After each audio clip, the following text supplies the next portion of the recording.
terhadap Dafar Elohim, kita bisa berada di tempat ini. Berikan salam kiri kananmu, katakan Happy Simchat Torah. Happy Simchat Torah. Amin ya. Amin. Baik, kita buka kitab suci kita di Imamat 23 ayat 43. Imamat 23 ayat yang ke-43.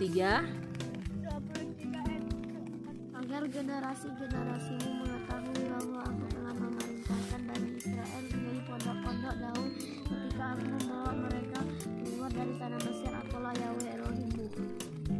Amin.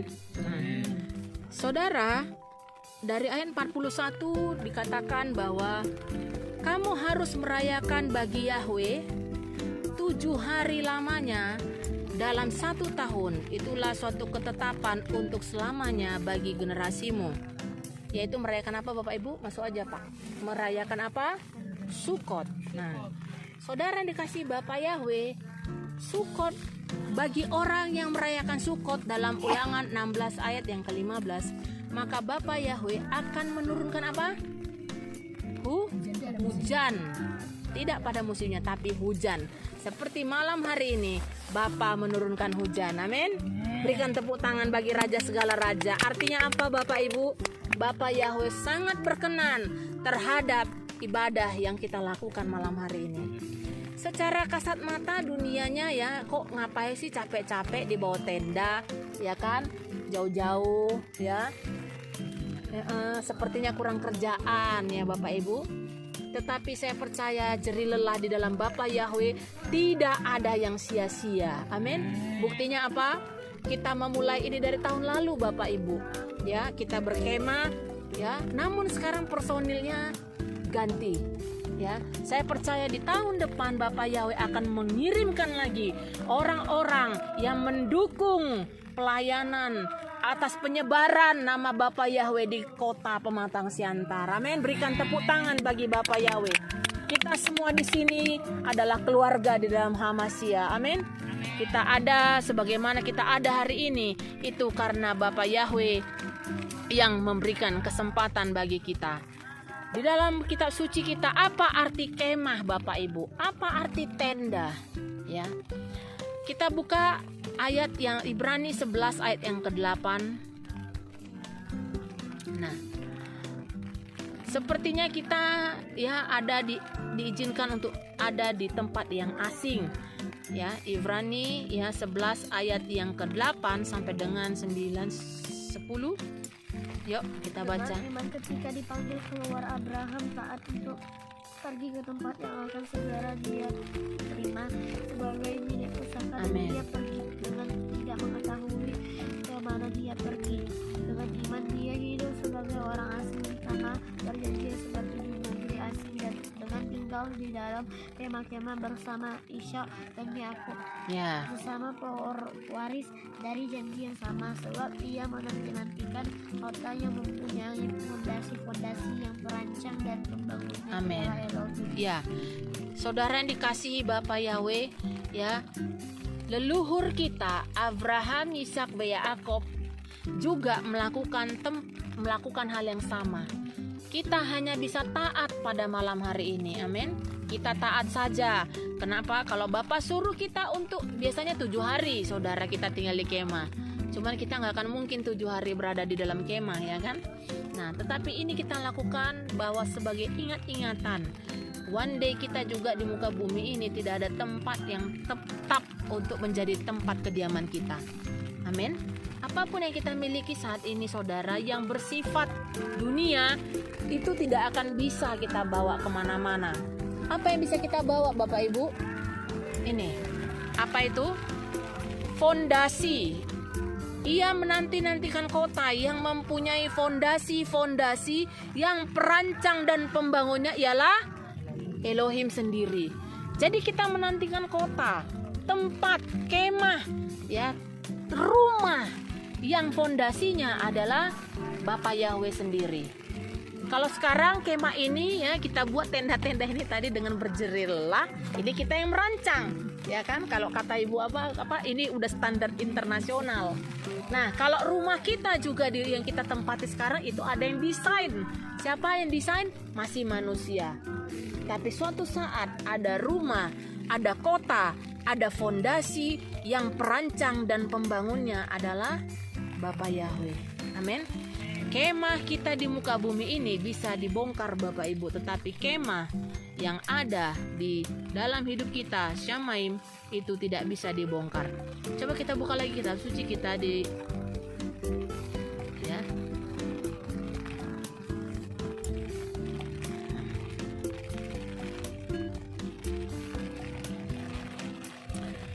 Mizmor 100. Nah, Mizmor 106 ayat yang ke-16. Apa kata kitab suci tentang kemah? Ya, ini hujan berkat Bapak Ibu, ya.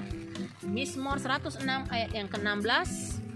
Dan mereka iri hati terhadap Musa di perkenahan, terhadap Aaron orang kudus Yahweh. Ya. Suatu ya Mizmor 106 ayat yang ke-16. Nah.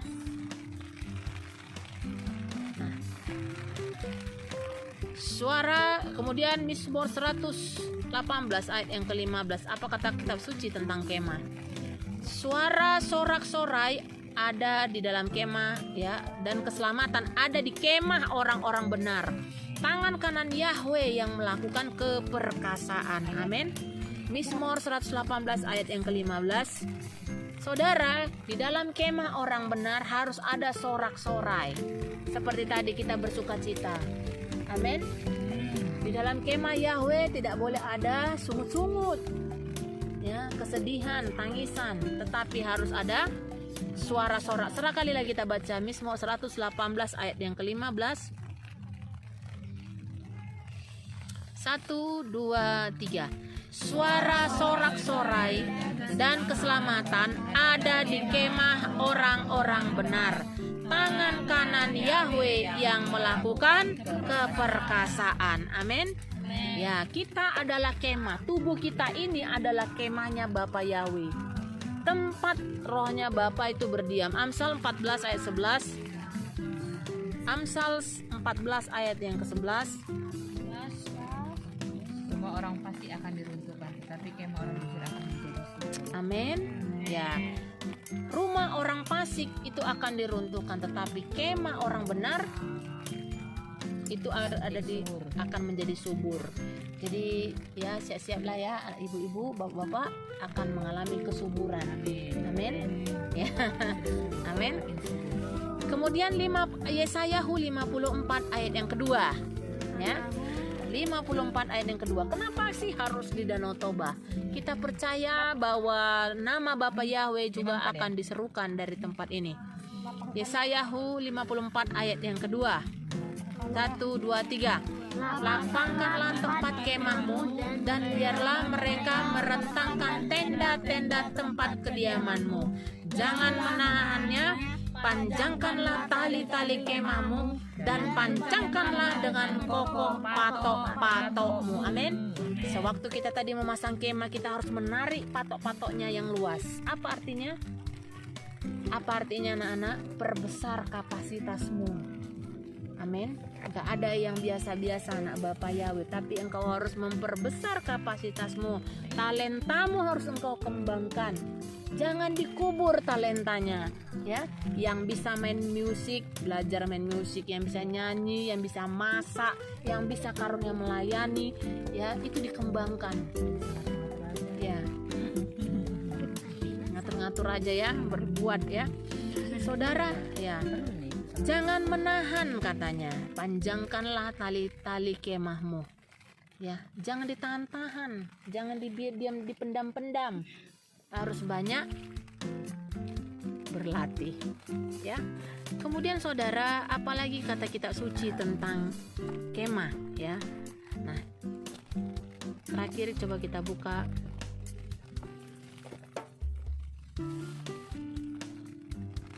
2 Peter 1 ayat 14. 2 Petrus 1 ayat yang ke-14. Segera terjadi seperti juga yang telah Tuhan Apa artinya Bapak Ibu? Kemah pembongkaran tubuh manusia akan terjadi. Ya, kata Kepa. Kenapa? Itu bicara tentang kematiannya. Ya, pembongkaran kemahku itu akan segera terjadi seperti juga yang telah Yeshua HaMashiach jelaskan kepadaku. Dan terakhir dia berkata apa? Dan juga sesudah keberangkatanku, aku akan berusaha sungguh-sungguh memelihara kamu selalu sehingga menjadikan hal-hal itu sebagai kenangan. Saudara ya Bapak Ibu, kita tidak mau menjadi kenangan di tempat ini, amin. Kita mau menjadi kesaksian. Ya, kesaksian bahwa suatu saat ya kemah tempat kita berdiam diri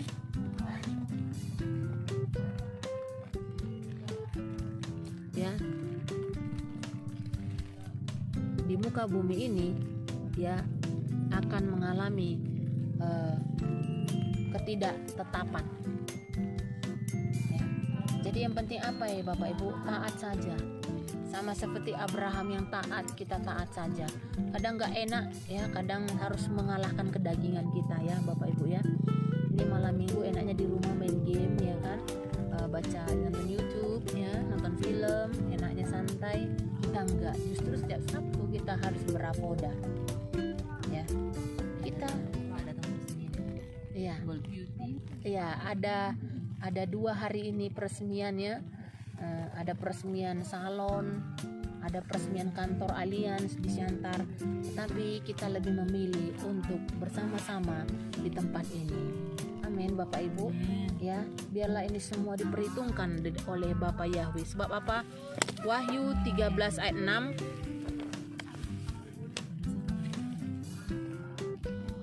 Saudara, Wahyu 13 ayat yang ke-6, Dan dia membuka mulutnya sebagai hujatan terhadap Elohim untuk menghujat namanya dan kemahnya dan mereka yang berdiam di surga. ya.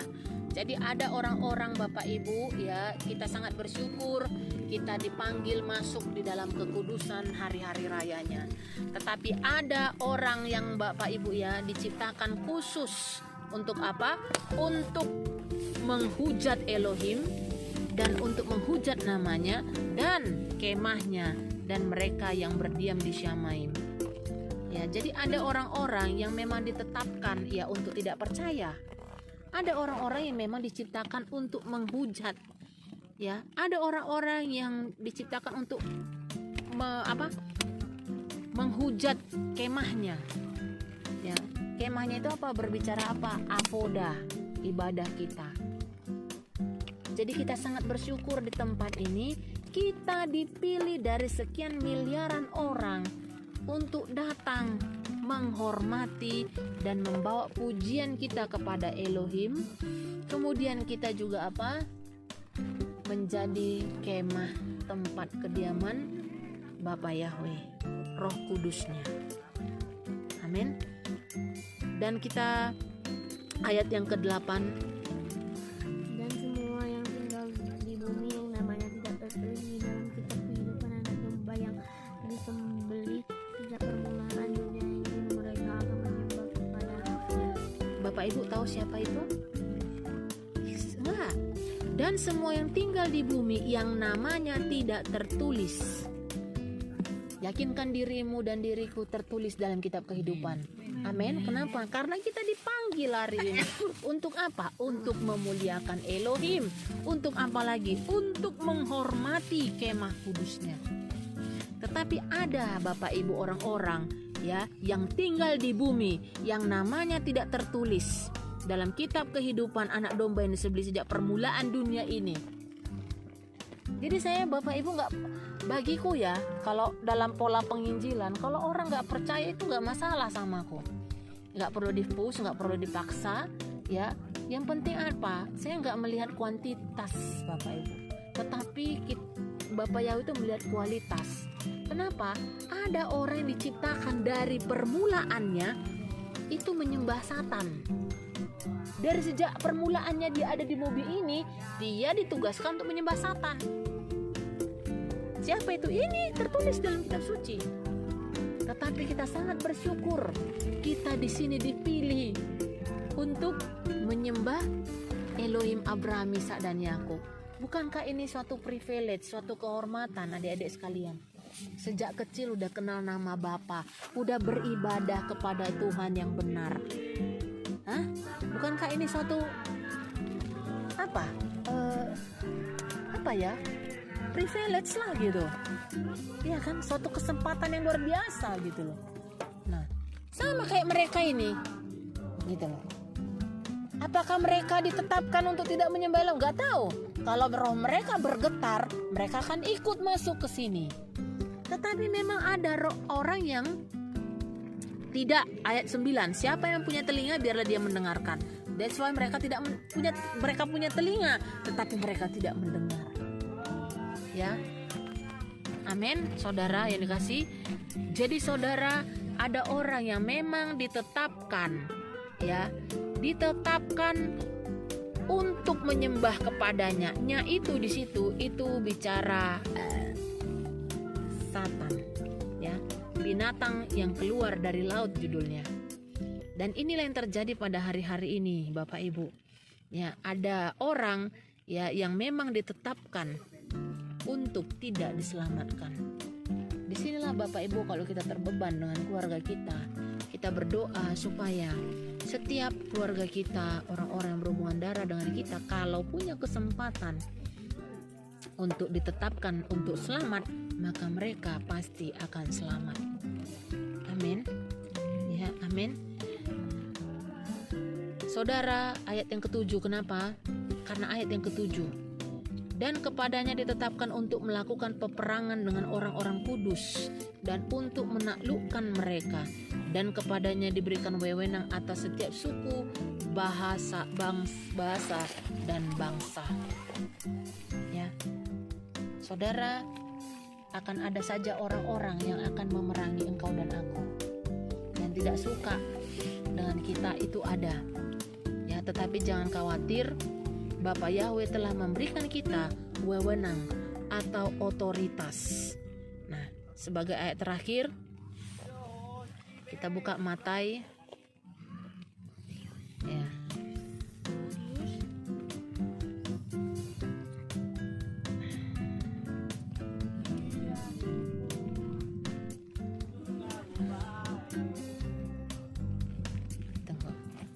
Yohanan 5 ayat yang ke-27. Yohanan 10 ayat yang ke-18. Ini tentang kita di dalam Bapa Yahweh, di dalam Hamashiach Yeshua. Yuk sama-sama dibaca 1, 2, 3. Tidak ada seorang pun mengambilnya daripadaku, malah aku mempertahankannya dari diriku sendiri. Aku mempunyai otoritas untuk mempertaruhkannya, dan aku mempunyai otoritas untuk mengambilnya kembali. Aku telah menerima perintah ini dari Bapakku. Amin. Jadi kita punya juru selamat yang punya otoritas, punya kuasa. Kita punya gembala yang baik. Jadi kalau kita punya gembala yang baik, punya otoritas, engkau dan aku pun punya otoritas, punya kuasa. Ya. Punya kuasa apa? Untuk menginjak ular, kalajengking, ya. Itu kuasa, Bapak Ibu. Lukas 10 ayat 19.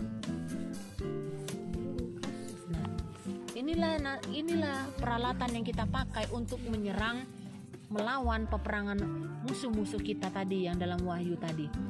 Gilyahana. Ayo, Lukas 10 ayat 19. Padamu otoritas untuk Ayo semua sama-sama baca. Ayo, Lukas 10 ayat 19, 3, 2, 1. Lihatlah, aku memberikan kepadamu otoritas untuk menjejakkan kaki di atas ular dan kalajengking dan atas segala kuasa musuh, dan bahkan tidak ada sesuatu pun yang dapat melukai engkau. Amin. Ayo sekarang ganti munya dengan nama kita. Ya. Mu dan kamunya itu ganti nama kita ya. Kalau mau nama baptisnya boleh. 1, 2, 3. Lihatlah, aku memberikan kepada Ega otoritas untuk menjejakkan kaki di atas ular dan kalajengking dan atas segala kuasa musuh, dan bahkan tidak ada sesuatu pun yang dapat melukai Ega. Berikan tepuk tangan bagi Raja segala Raja. Haleluya. Sim salom tofa ufraka ken mekesen berakami malenu be alkol Israel am kabareken uab. Janganlah bersukacita karena roh-roh itu tunduk padamu, tapi lebih bersukacitalah karena namamu tertulis di surga. Amin. Jadi kita semua yang ada di tempat ini, nama kita ada tercatat di dalam kitab kehidupan. Amin. Ayo katakan, namaku tercatat dalam kitab kehidupan. Udah Adonai Yesus Yahweh Ruach Kodes. Haleluya. Amin. Baik Bapak Ibu, ya kita berdoa.